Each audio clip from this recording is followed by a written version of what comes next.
बिहार में एक जिला है जिसका नाम वैशाली है। विश्व को सर्वप्रथम गणतंत्र का पाठ पढ़ाने वाला स्थान वैशाली ही है। यहाँ की नगरवधु आम्रपाली और यहाँ के राजाओं के किस्से इतिहास में भरे पड़े हैं। एक खूबसूरत लड़की से नगरवधु बनने और उसके बाद भिक्षुणी बन जाने की यात्रा ने इतिहास को पलट दिया। आम्रपाली के संबंध में कई कथाएं मिलती हैं।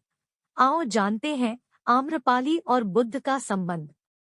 आम्रपाली की कथा कहते हैं कि एक गरीब दंपति को एक अबोध मासूम लड़की आम के पेड़ के नीचे मिली। पता नहीं कौन था उसके माता पिता और क्यों उसे आम के वृक्ष ने नीचे छोड़कर चले गए। आम के नीचे मिलने के कारण उसका नाम आम्रपाली रखा गया।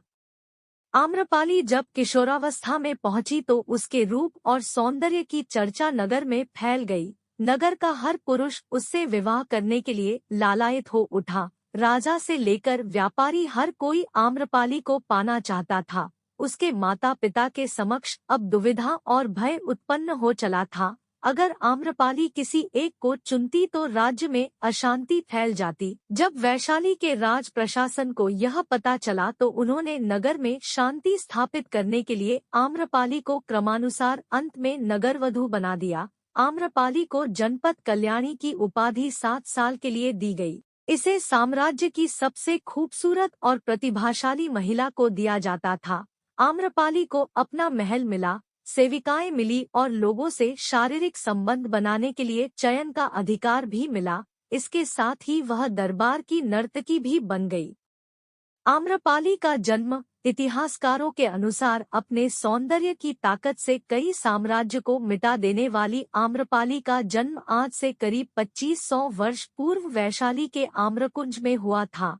वह वैशाली गणतंत्र के महनामन नामक एक सामंत को मिली थी और बाद में वह सामंत राजसेवा से त्याग पत्र देकर आम्रपाली को पुरातात्विक वैशाली के निकट आज के अंबारा गांव चला आया। जब आम्रपाली की उम्र करीब 11 वर्ष हुई तो सामंत उसे लेकर फिर वैशाली लौट आया।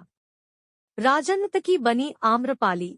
इतिहासकारों का मानना है कि 11 वर्ष की छोटी सी उम्र में ही आम्रपाली को सर्वश्रेष्ठ सुंदरी घोषित कर नगरवधु या वैशाली जनपद कल्याणी बना दिया गया था। इसके बाद गणतंत्र वैशाली के कानून के तहत आम्रपाली को राजनर्तकी बनना पड़ा। प्रसिद्ध चीनी यात्री फाहियान और ह्वेनसांग के यात्रा वृत्तांतों में भी वैशाली गणतंत्र और आम्रपाली पर विस्तृत प्रकाश डाला गया है। दोनों ने लगभग एकमत से आम्रपाली को सौंदर्य की मूर्ति बताया। वैशाली गणतंत्र के कानून के अनुसार हजारों सुंदरियों में आम्रपाली का चुनाव कर उसे सर्वश्रेष्ठ सुंदरी घोषित कर जनपद कल्याणी की पदवी दी गई थी। आम्रपाली के सौंदर्य की प्रसिद्ध आम्रपाली के रूप की चर्चा जगत प्रसिद्ध थी और उस समय उसकी एक झलक पाने के लिए सुदूर देशों के अनेक राजकुमार उसके महल के चारों ओर अपनी छावनी डाले रहते थे। विदेशी पर्यटकों के यात्रा वृत्तांतों में वैशाली और वैशाली की नगर वधु अप्रतिम सुंदरी आम्रपाली का जो वर्णन किया गया है न केवल काफी महत्वपूर्ण है बल्कि इससे वैशाली गणराज्य के वैभव संपन्नता और स्वर्णिम इतिहास की झलक भी मिलती है। बुद्ध का वैशाली में आगमन। वैशाली में गौतम बुद्ध के प्रथम पदार्पण पर उनकी कीर्ति सुनकर उनके स्वागत के लिए 16 श्रृंगार कर अपनी परिचारिकाओं सहित गंडक नदी की तीर पर पहुंची। आम्रपाली को देखकर बुद्ध को अपने शिष्यों से कहना पड़ा कि तुम लोग अपनी आंखें बंद कर लो, क्योंकि भगवान बुद्ध जानते थे कि आम्रपाली के सौंदर्य को देखकर उनके शिष्यों के लिए संतुलन रखना कठिन हो जाएगा। ज्ञान प्राप्ति के 5 वर्ष पश्चात भगवान बुद्ध का वैशाली आगमन हुआ और उनका स्वागत वहां की प्रसिद्ध राजनर्तकी आम्रपाली ने किया था। इसी नगर में वैशाली की प्रसिद्ध नगरवधु आम्रपाली सहित 84,000 नागरिक बौद्ध संघ में शामिल हुए थे। बुद्ध ने 3 बार इस जगह का दौरा किया और यहाँ काफी समय बिताया। बुद्ध ने यहाँ अपने निर्वाण की घोषणा भी की थी। वैशाली के समीप कोल्हुआ में भगवान बुद्ध ने अपना अंतिम संबोधन दिया था। वैशाली में संपन्न द्वितीय बौद्ध संगीति में ही बौद्ध धर्म में 2 फाड़ हो गई थी। भिक्षुणी आम्रपाली माना जाता है कि जब बुद्ध ने क्षुणी संघ की स्थापना की थी तब इस संघ के जरिए भिक्षुणी आम्रपाली ने नारियों की महत्ता को जो प्रतिष्ठा दी वह उस समय में एक बड़ी उपलब्धि मानी जाती थी। विश्व को अहिंसा का मंत्र बताने वाले भगवान बुद्ध को अपने मानवीय तत्व से आकर्षित और प्रभावित करने वाली वैशाली गणतंत्र की राजनीति की आम्रपाली की कला चेतना अध्ययन तथा शोध के अभाव में आज भी उपेक्षित है। बौद्ध धर्म के इतिहास में आम्रपाली द्वारा अपने आम्रकानन में भगवान बुद्ध और उनके शिष्यों को निमंत्रित कर भोजन कराने के बाद दक्षिणा के रूप में वह आम्रकानन भेंट देने की बड़ी ख्याति है। इस घटना के बाद ही बुद्ध ने स्त्रियों को बौद्ध संघ में प्रवेश की अनुमति दी थी। आम्रपाली इसके बाद सामान्य बौद्ध भिक्षुणी बन गई और वैशाली के हित के लिए उसने अनेक कार्य किए। उसने केश कटाकर भिक्षा पात्र लेकर सामान्य भिक्षुणी का जीवन व्यतीत किया।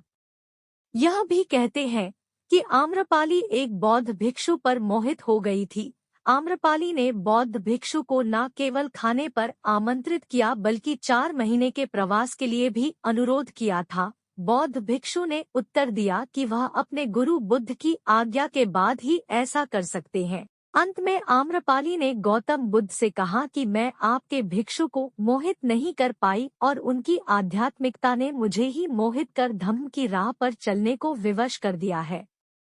बिंबसार और आम्रपाली। मगध सम्राट बिंबसार ने आम्रपाली को पाने के लिए वैशाली पर जब आक्रमण किया तब संयोगवश उसकी पहली मुलाकात आम्रपाली से ही हुई।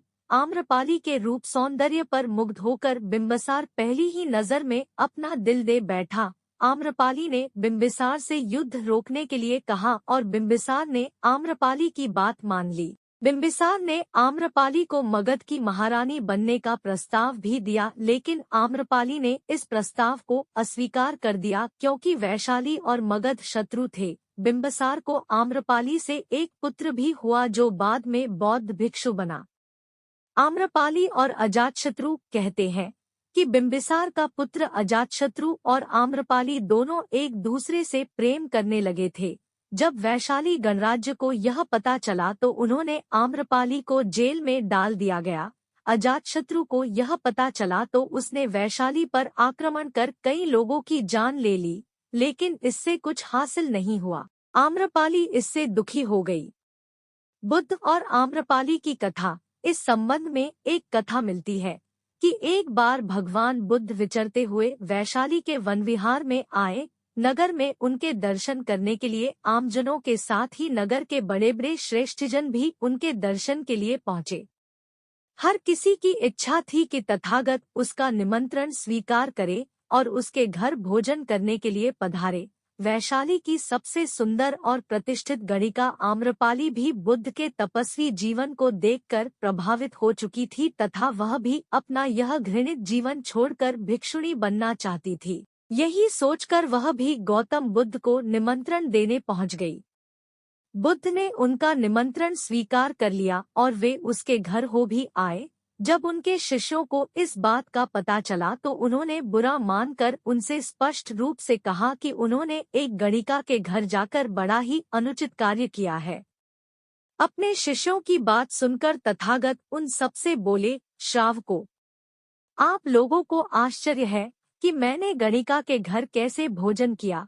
उसका कारण यह है कि वह यद्यपि गणिका है किंतु उसने अपने को पश्चाताप की अग्नि में जलाकर निर्मल कर लिया है।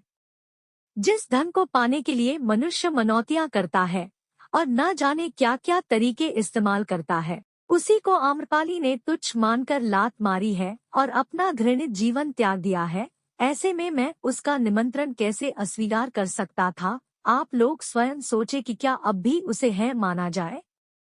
गौतम बुद्ध की बात सुनकर सभी शिष्यों को महसूस हुआ कि बुद्ध तो सही बात कर रहे हैं, इसलिए उन्हें बहुत पश्चाताप हुआ और उन्होंने तथागत से क्षमा मांगी। बुद्ध ने भी अपने शिष्यों को माफ कर दिया। दोस्तों, कैसी लगी ये जानकारी? आपको ये वीडियो पसंद आई हो तो प्लीज हमारे चैनल को सब्सक्राइब कर लीजिए। प्लीज लाइक, शेयर और सब्सक्राइब माय चैनल।